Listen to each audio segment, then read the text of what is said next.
what so proudly we hailed at the twilight's last gleaming. The American dream is roaring back to life, and we've just signed into law the most significant tax cuts and reforms in American history. CNN has been extraordinarily biased, extraordinarily unfair to the president, and is not giving their information, their viewers honest information. Democrats think that the only way to combat the rise of a powerful TV personality to the White House is to get a bigger, better TV personality to run against him.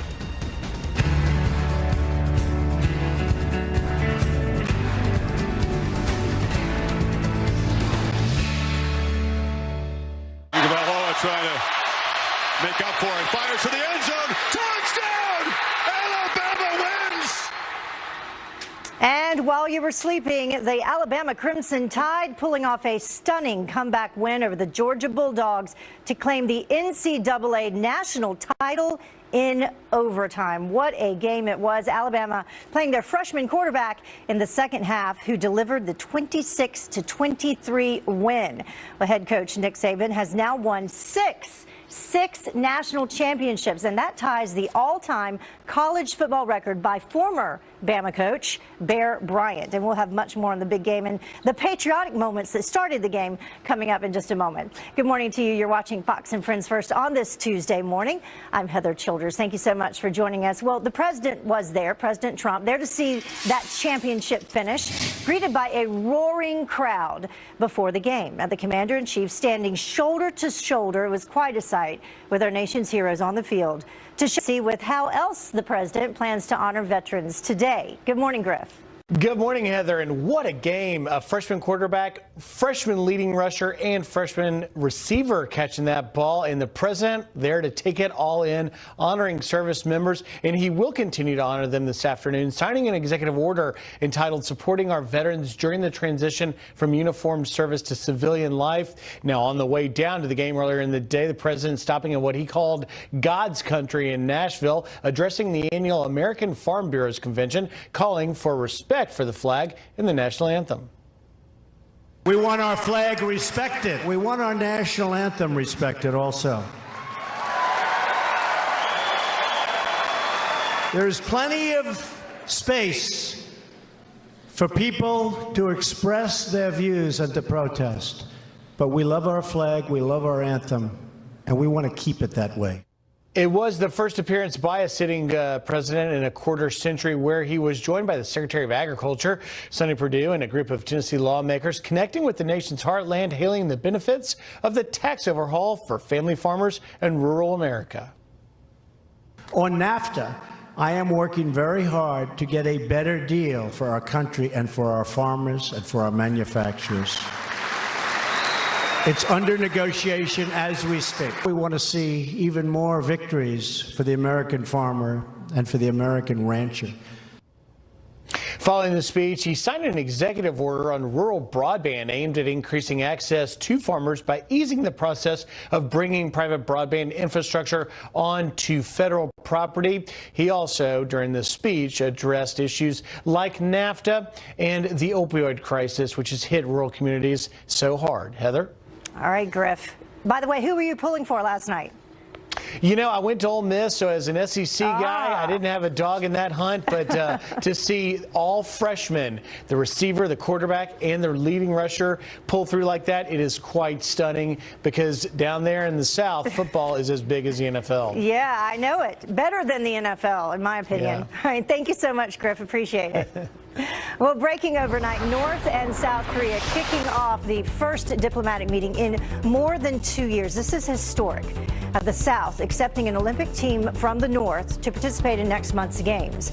The rogue regime has agreed to send athletes, cheerleaders, and reporters, and South Korea is also pushing for both countries to march together in the opening ceremonies. This could be a potential breakthrough, perhaps, in peace talks after months of rising tensions over the North's buildup of a nuclear arsenal. 3 young sons, a memorial fund has been set up in their honor, and you can find that at tpcrimestoppers.com. Well, an explosive report sparking a brand new investigation in the too close for comfort relationship between the FBI agents and the media.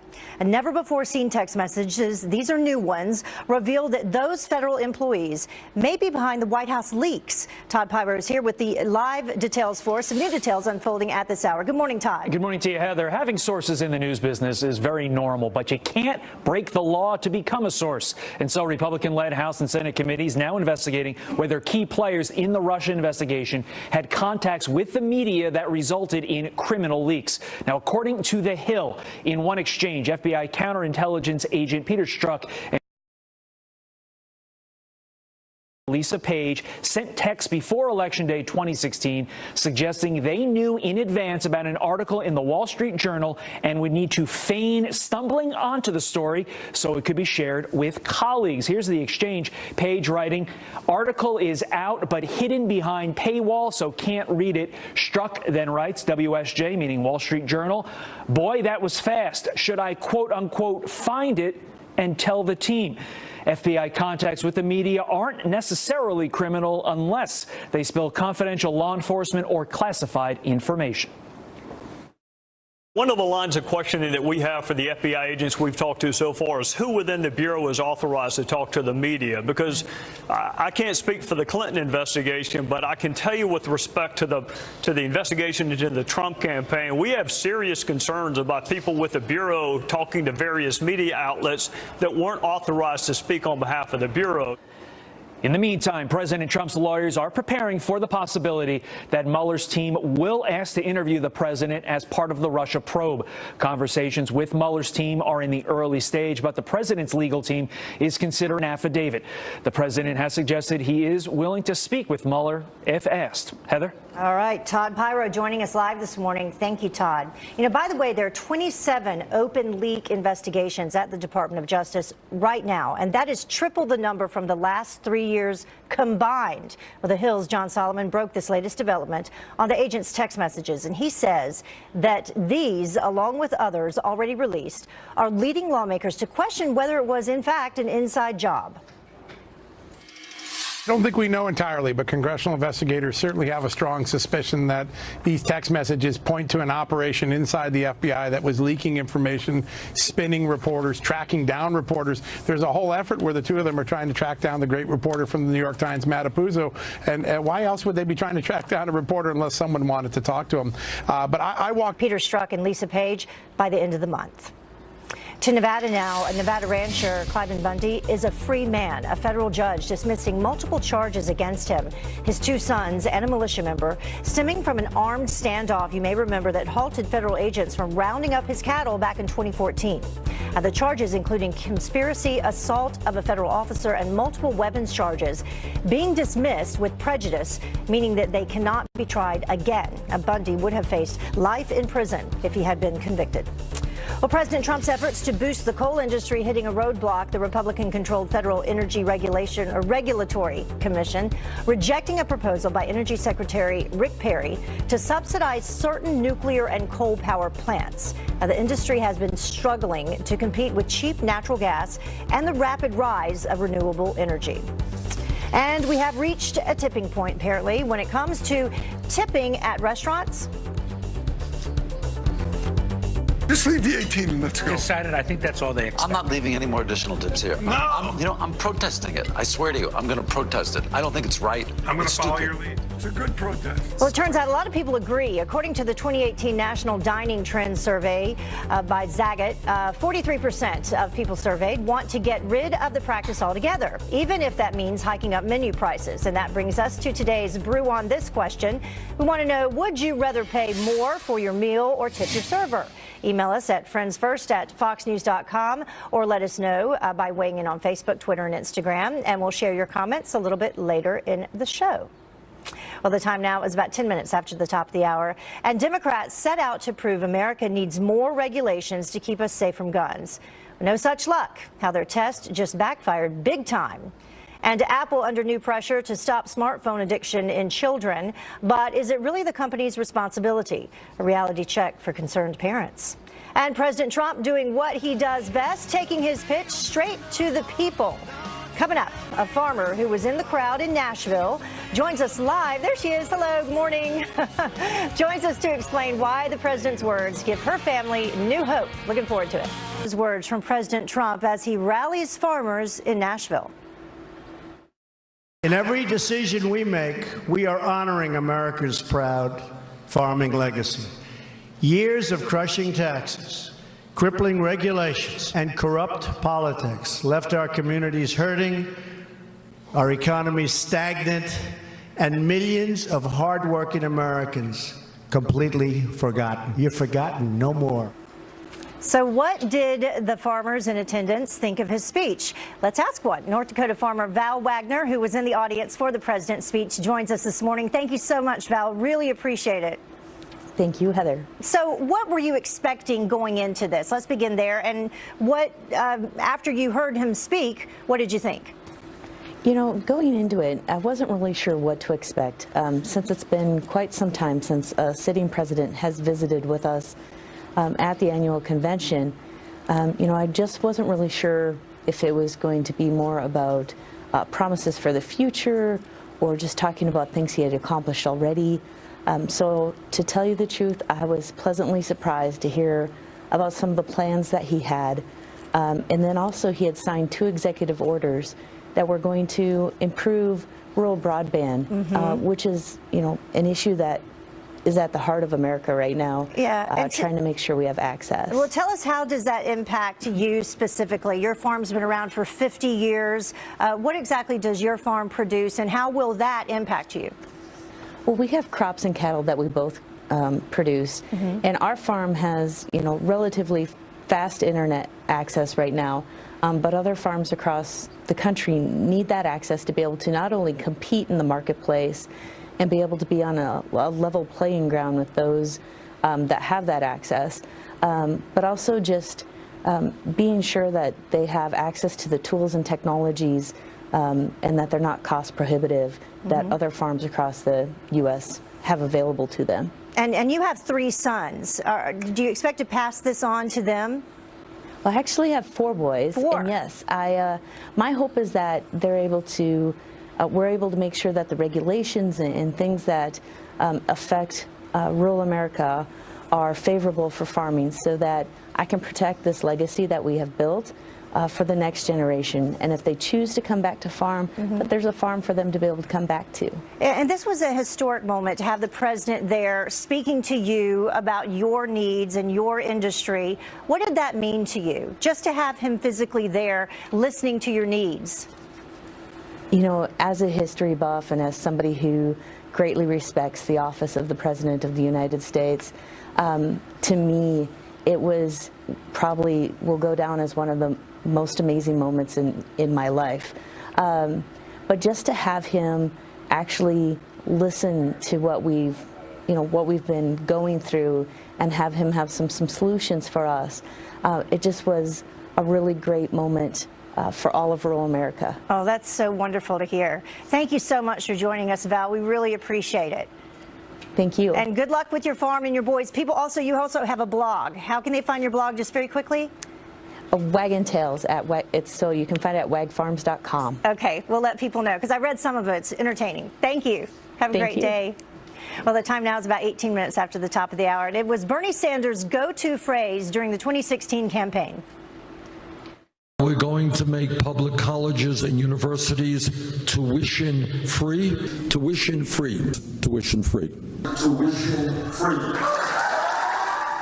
Yeah, we heard it time and time again, but this morning a twist of fate, why a college loan could land his wife in front of a grand jury. Do you have a vice presidential candidate in mind? Oprah. I love Oprah. Oprah would always be my first choice. And President Trump way ahead of the curve back then, but now what is his response to all the Oprah 2020 buzz? Carly Shimkus is here live. There she is with that and more. Come back. Do you remember when Oprah pressed a young Donald Trump on a presidential run? This sounds like political presidential talk to me, and I know people have talked to you about whether or not you want to run. Would you ever?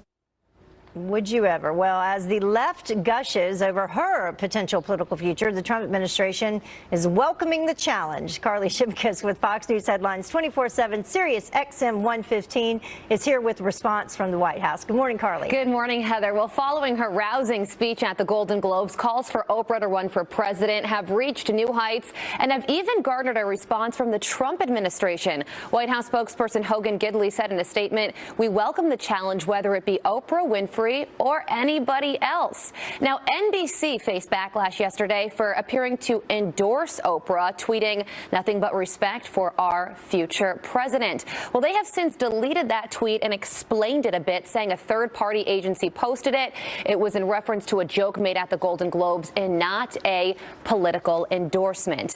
Now, two of Oprah's closest friends have told CNN that Oprah is strongly considering running for president, and whether politics are in her future or not, she is certainly cashing in on all the attention. Weight Watchers stock jumped 12% yesterday, which means that she made a reported $36 million. Can you believe it? Wow, just from that? Just for that speech and all the attention. Right. So speaking of maybe being out of touch with reality and how the rest of us live, Mika Brzezinski had this to say, right? That's right. Take a listen. I had some friends that went to Paris over the holiday, and they said they were viscerally... Paris, Texas, right? Paris, France. Oh, Paris, France. And they said they were just viscerally embarrassed to be Americans. They said it was the first time that it was sort of chilling, that they didn't even want to share where they were from. So, embarrassed to be Americans with Trump in the White House. A lot of folks on social media fighting back. Kyla says, when you have no American pride or principle left, then yes, you become an embarrassment. So she's seeing a lot of criticism for saying that. So move. All right. So H&M, what's the problem with H&M? They're apologizing? Yeah, they're under fire for this ad that shows an African-American child in a sweatshirt that says, "Coolest monkey in the jungle." A lot of people say that this ad is racist, including R&B singer The Weeknd. He announced that he's ending his partnership with H&M, tweeting, "Woke up this morning shocked and embarrassed by this photo. I'm deeply offended and will not be working with H&M anymore." Well, the company released a statement saying the image has been removed from all online channels and the product will not be for sale in the United States. This, of course, causing a lot of buzz and backlash as well. One person tweeted, "Of the hundreds of people involved with the shoot, did not one think about this?" Talk about tone deaf. Come on. All right. Carly Shimkus. Yep. Live for us. Thank you so much, Carly. Thanks a lot. Appreciate it. Well, the time now is about 25 minutes after the top of the hour. And Republicans and Democrats just hours away from meeting with the president to hammer out a deal on DACA and the border wall. Are Democrats ready to compromise? We are live with the latest on the negotiations. We are proudly supporting the men and women of law enforcement, including our wonderful ICE officers and Border Patrol agents. Well, President Trump showing his support for our men and women in uniform since the beginning. In honor of National Law Enforcement Day, our panel of police officers breaks down how the president has changed the anti-police culture in America. Welcome back. Half past the top of the hour. You're watching Fox and Friends First. So President Trump holding a critical meeting today with lawmakers to hammer out a deal on DACA and border security. Just hours after 250,000 Salvadorans lose their protection status. Kelly Wright's live for us in Washington, D.C. with what we can expect today. Good morning, Kelly. Heather, good morning to you as well. So immigration will be taking center stage as lawmakers discuss how to keep the government running financially by this Friday or face a possible government shutdown on January 19th. Because of that, some leading Republicans and Democrats from Congress are meeting the president today at the White House. President Trump wants a bipartisan resolution to the DACA issue, as you talked about, Heather, but the president's doubling down on the demand for building a border wall, well, is adding fuel to an already contentious debate with Democrats. We are going to end chain migration. We are going to end the lottery system, and we are going to build the wall. And we were going to hear from Senator Chuck Grassley there. He's a Republican who spoke from the House floor, the Senate floor yesterday, and he said that our bill adds new Border Patrol agents, U.S. attorneys, and judges to make it easier to apprehend, prosecute, and deport illegal entrants and criminals. But the Democrats are blasting the president and Republicans for making what they call unreasonable demands on border security. Over the past year, the White House has much more frequently been a disruptive force rather than a unifying force. To throw down a list from the hard line wing of the White House at the last minute. So compounding the potential showdown, the Trump administration has announced that it is allowing the temporary protected status for 200,000 Salvadorans to expire, meaning those who came to the U.S. after experiencing natural disasters like earthquakes in their homeland will have to leave the U.S. in 2019. That's another development putting a greater wedge between Democrats and Republicans. Also, the president and the lawmakers will discuss the need for Congress to bolster defense spending cut during the Obama administration. House Majority Leader Kevin McCarthy says it's needed to keep America safe. So a lot on the plate this morning for lawmakers and the president. Heather. All right, Kelly Wright. We'll see if something gets done. Thank you so much. All right. Well, you will remember we talked a little bit about this yesterday. Democrats voted for a hard physical border barrier back in 2006, including Barack Obama, Hillary Clinton, and Joe Biden. Their argument now is that ending chain migration and ending the diversity lottery would prevent a lot of decent people from coming to the United States. Well, Stephen Miller, White House senior policy advisor, says that as a country, we have a right to pick and choose who we let in. If Democrats oppose a border wall, they're just saying they want continued unending illegal immigration. I think the important point is that ending chain migration, as the president has called for, is necessary not just for economic security, but for national security. You saw the recent attempted terrorist attack in New York. The individual who came here was brought through the chain migration system, right? They came through a nephew green card. Right. And that's just not a smart way for a country to run its immigration system. So they say, well, you know, if you have chain migration, it could keep good people out. There's 7 billion people in the world. Most of them are good, hardworking, decent, honest, principled people. But the reality is there's a limit to how many people any country can bring in. And we as a country have a right to say we want to bring people in based on their ability to contribute to our economy, to be safe, productive citizens, and to uplift the nation as a whole.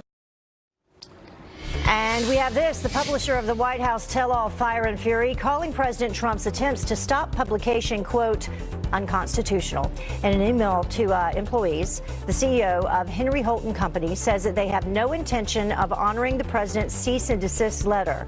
He told staff that this was a First Amendment fight and about, quote, much more than the book itself. What do you think? And Hillary Clinton's top aide accused of lying under oath to the FBI. A brand new bombshell report revealing that Uma Abedin backed up emails on her ex-husband's laptop after leaving the State Department on January 20, 2013. According to the Daily Mail, a month later, Abedin went out of her way to save messages on Anthony Weiner's computer, but told the feds that she did not archive exchanges from Clinton's private server. Who else lied to the FBI, and what happened to them? Michael Flynn? Well, former GOP presidential candidate Mitt Romney facing a good prognosis after being treated for prostate cancer. An aide says that Romney had surgery over the summer in California, and doctors found the cancer had not spread. The news comes amid speculation that the former Massachusetts governor plans to make a run for Senator Orrin Hatch's seat in Utah. Now, from the beginning, President Trump declared himself the law and order candidate, and he sent a clear message that America honors our heroes in blue. We respect and cherish our police officers and our firemen and all of our uniformed service. The President of the United States has your back 100%. We are proudly supporting the men and women of law enforcement, including our wonderful ICE officers and Border Patrol agents. They're doing a great job at the border, by the way. And as we honor Law Enforcement Appreciation Day today, recent reports show that line-of-duty law deaths dropping and crime in major cities plunging. So is this thanks to the president's pro-police message? And joining me now to discuss is former Nashville police officer Vincent Hill and retired lieutenant detective for the Nutley, New Jersey Police Department, Steve Rogers. Great to have you both with us here today. Thank you very much. Thank you. Thanks for having me, Heather. So, Vincent, I'll start with you. And as we discuss this, we can pull this up on the screen for people at home. The line of duty deaths that we were just talking about down 125 deaths in 2017, 148 in 2016. That's a 33% decrease in firearm-related deaths in 2017. So who do you attribute that to, or what do you attribute that to? Well, I think it does definitely go back to President Trump. I mean, for 8+ years, we had an administration that made police the bad guys to a large demographic of this population. But with President Trump, he said, hey, law enforcement are our friends. They're here to keep our streets safe and to bring law and order to this country. So one of the first things the Trump administration did was to give police not only the authority, but more of the equipment that they needed, that they were stripped from the Obama administration to actually fight crime. And that's what it's all about. It's not making police the bad guys. It's about protecting the streets and making the streets safe. Absolutely. Well said.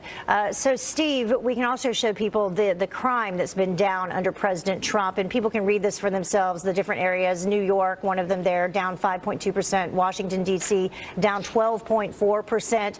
This is good news. Do you expect this to continue under the Trump administration? Oh, absolutely. Look, the Obama administration left a chilling effect on law enforcement officers all across this country.